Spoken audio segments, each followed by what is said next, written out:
So the St. Johns River is another very important habitat, just like the Florida Everglades, for both are home to such a wide biodiversity, from reptiles to amphibians to birds to fish to mammals. All of them depend on the St. Johns River just as much as the animals of the South depend on the Everglades.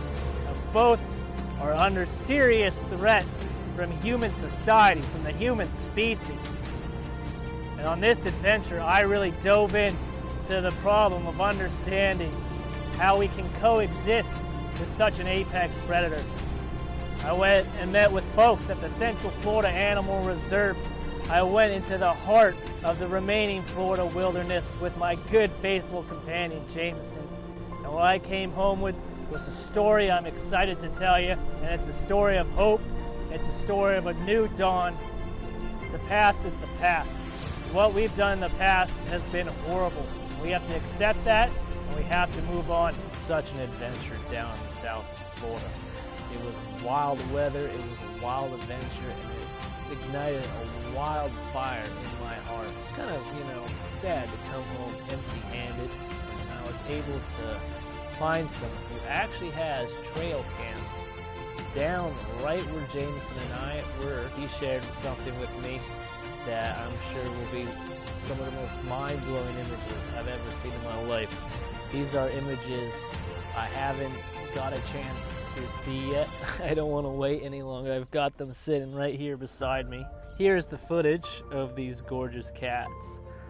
First one is nighttime clip. Oh my. Each frame, each clip is its own. Look at that, it just sneaks through there. No footprints, no tracks, no scent. It's moving around that water. It is leaving no evidence behind, and it's moving in probably the depths of night. These cats are nocturnal cats. That's why we never see them, but they're still there. It doesn't mean just because we don't see them, doesn't mean they're not there. And it goes for all animals, big and small. Just because we don't see them or they're just not seen in our hearts, doesn't mean that they're not there, or doesn't mean they don't deserve our love and protection. Looking at this one, mountain lion doesn't suit this at all. This is not a mountain lion. This is a swamp cat. This is a Florida panther. Wow. Okay, and now here comes the second one. This one's in daytime. A little heartbreaking to see that cat. It looks like it could use a little meal.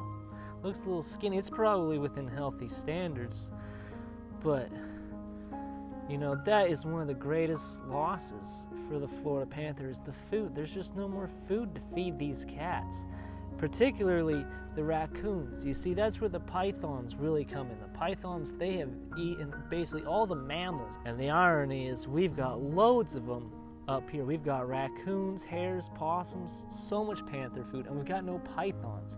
We just have to find a way to get these cats back up here. And that's through the use of natural corridors, such as the area around us here in Central Florida and the St. Johns River. If we can find a way to get these cats from their native ranges at the moment, I'm sure we could give them what they need to get to the rest of Florida and the rest of the nation. If each state is willing to protect these cats, I'm sure we can get them to you.